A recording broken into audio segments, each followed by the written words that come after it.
السلام عليكم ورحمة الله وبركاته በአንድ ወቅት የተከሰተውንና ህዝቡን ግራ ያጋባውን የ28 ቀን ጾም እውነተኛ ታሪክ ያውቃሉ? በዒድ ቀን መጾምስ እንዴት ሊያጋጥም ይችላል? ዛሬ በክፍል 9 ደርሳችን ቡድናዊ አመለካከት በጾም አንድነት ላይ የሚያመጣውን አደጋ፣ የቴሌስኮፕ አጠቃቀምን እና ከአንድ ሀገር ወደ ሌላ ሀገር የሚጓዝ መንገደኛ ጾሙን እንዴት ማስተካከል እንዳለበት ድንቅ ምላሾችን እንሰጣለን። እስከ መጨረሻው አብራችሁ ቆዩ።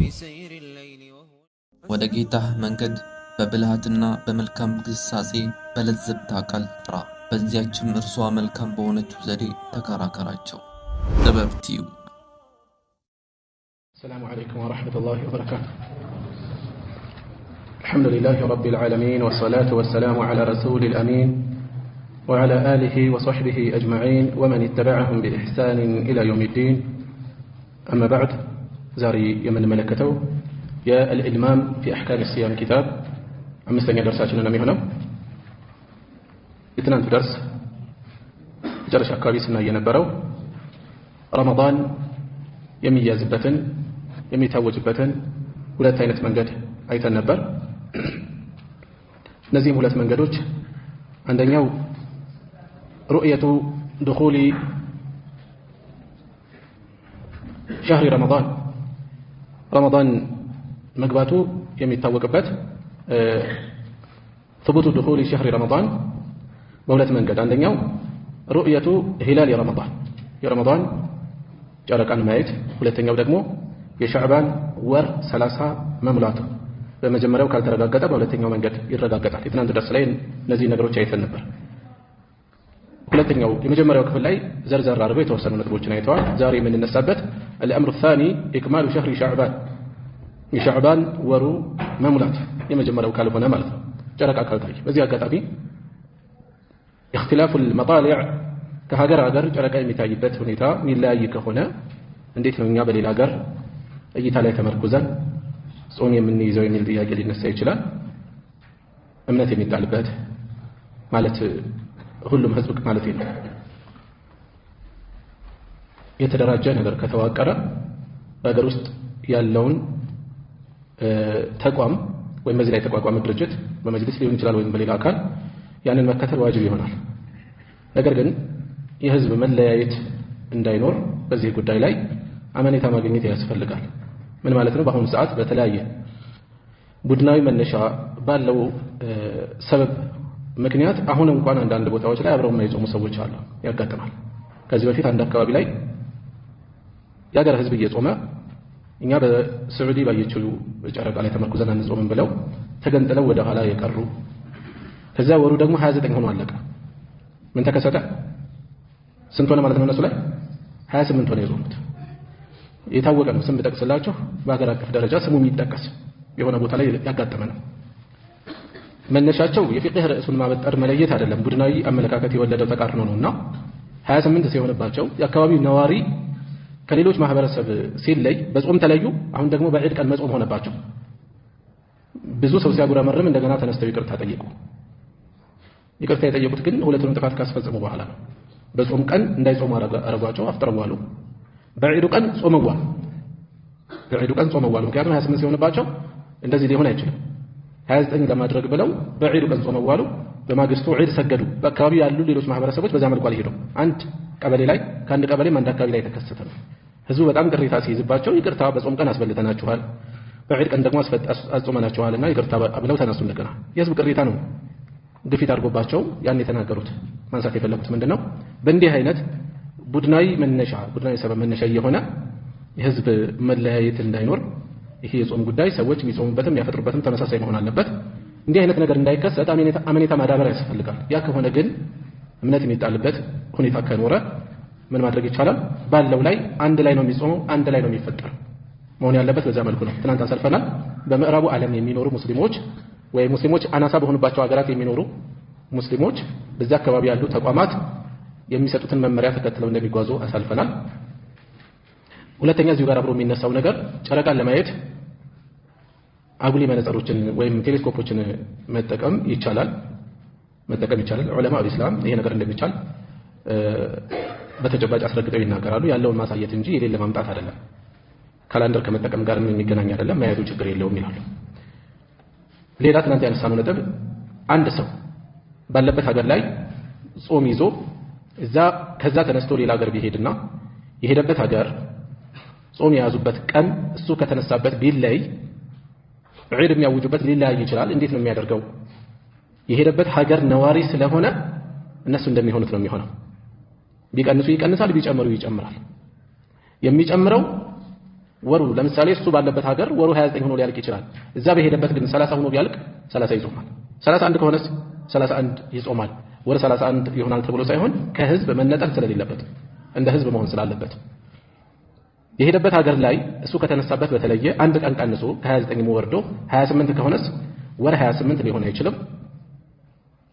ከሰዎች ደግሞ መነጠል የለበትም። ስለዚህ አብሮ ዒድን ይውልና አንድ ቀን ወሩ ለመሙላት አንድ ቀን ይጾማል። በመተኩ አንድ ቀን ይጾማል። አሳልፈናል። ይሄንን የዛሬ መነሻችን ሁለተኛው ረመዳን የሚታወቅበት መንገድ አልአምሩ ታኒ ሁለተኛው ነጥብ ኢክማሉ ሸህር የሸዕባንን ወር መሙላት ነው። ወር 29 ይሆናል፣ 30 ይሆናል። 29 ላይ አጠናቀን የ30ኛ ምሽት ላይ ጨረቃን ብናይ ረመዳን ታየ ይጀመር ነበር።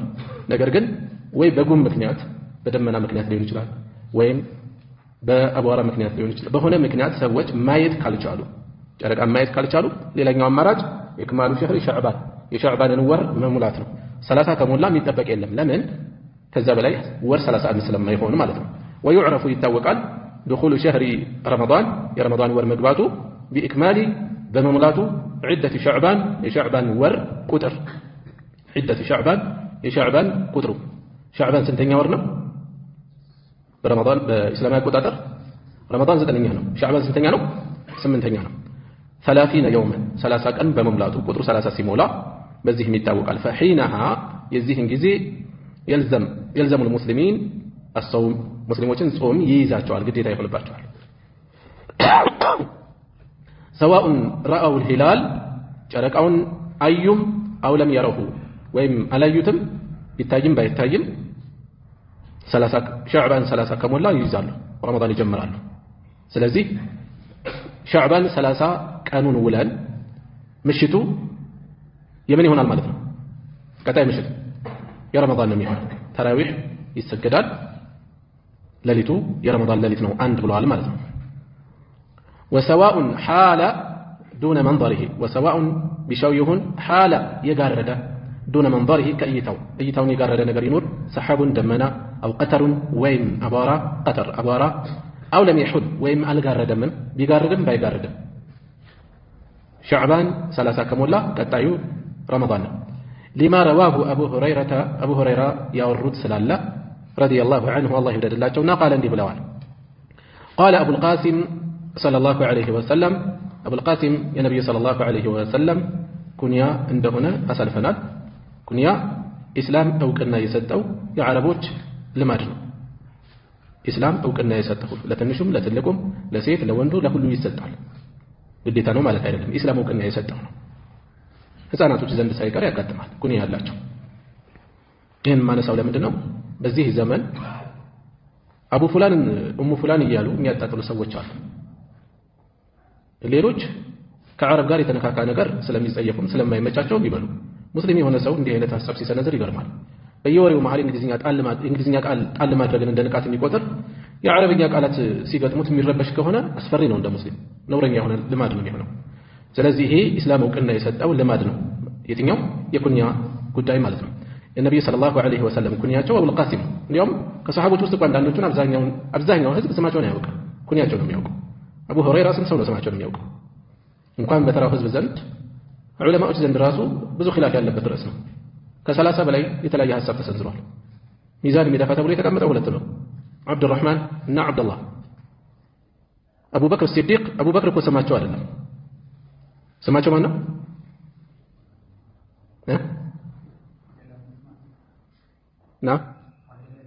አብዱላህ ኢብኑ ዑስማን ስማቸው አቡበክር አይደለም። ኩንያ ነው አቡበክር፣ የበክር አባት ማለት ነው። እሺ አቡል ቃሲም ነቢያችን ሰለላሁ ዐለይሂ ወሰለም እንዲህ ብለዋል፣ ሱሙ ሊሩእየቲሂ ሱሙ ሊሩእየቲሂ እሱን ስታዩ ጹሙ ጨረቃው፣ ወአፍጢሩ አፍጥሩም ሊሩእየቲሂ ስታዩት፣ ካልተከሰተስ ማየት ካልተቻለስ፣ ፈኢን ጉቢየ ዐለይኩም ከተደበቀባችሁ ማየት ካልተቻላችሁ፣ ፈአክሚሉ ሙሉ ዒደተ ሸዕባን የሸዕባንን ቁጥር 30 ሙሉ አሉ። የሸዕባንን 30 አድርጋችሁ ሙሉ። ሙተፈቁን ዐለይህ ቡኻሪና ሙስሊም የተስማሙበት ዘገባ ነው። ሙተፈቁን ዐለይህ ማለትና አኽረጀሁል ቡኻሪ ወሙስሊም የሚለው ልዩነት አላቸው።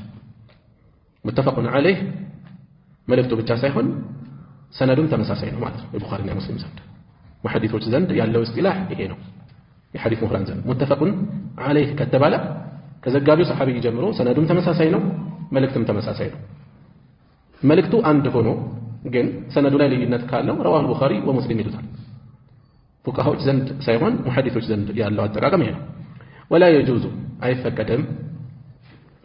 አይፈቀድም ተቀድሙ መቀደም አሽህረ ወሩን መቀደም የትኛውን ወር ረመዳንም ቢስያም የውሚን በአንድ ቀን ጾም አው የውመይን ወይም በሁለት ቀን ጾም መቀደም አይፈቀድም። ረመዳን አንድ ቀን ሁለት ቀን ሲቀረው ለማንኛውም ለጥንቃቄ ጨረቃው ምናልባት እንዲህ ሊሆን ስለሚችል የሚል ጥንቃቄ አይፈቀድም። በዚህ መልኩ መጾም አይቻልም። ሊማ ተበተ ዐንሁ ከሳቸው የተረጋገጠ ስላለ ሐዲስ ስለመጣ እነሆ ቃል እሳቸው እንዲህ እንዳሉ ላ ተቀደሙ አትቀደሙ ረመዳን የረመዳንን ወር ቢሰውም የውሚን በአንድ ቀን ጾም ወላ የውመይን በሁለት ቀን ጾም አታድርጉ ኢላ ረጁሉን ሰው ሲቀር ምን አይነት ሰው ካነ የሶሙ ሰውመን ጾምን የሚጾም ይሆናል ማለት ይጾመው የነበረ ቀን ገጠመው አንድ ቀን ሲቀረው ለምሳሌ እሱ ሰኞና ሐሙስ መጾም አስለምዷል ከዛ ቀን ጋር ገጠመበት እንጂ መጠባበቅን ፈልጎ ለጥንቃቄ ብሎ አይደለም ካስለመደው ጋር ገጠማ መጾም ይችላል فليصومه እሱ ይጾመው ችግር የለም ያለበለዚያ ዝም ብሎ ምክንያት የሌለው ሰው መተው ነው ያለበት አንድ ቀን ሁለት ቀን ሲቀረው መጾም የለበትም ማለት ነው ይሄንንም ቡኻሪና ሙስሊም የዘገቡት ሐዲስ ነው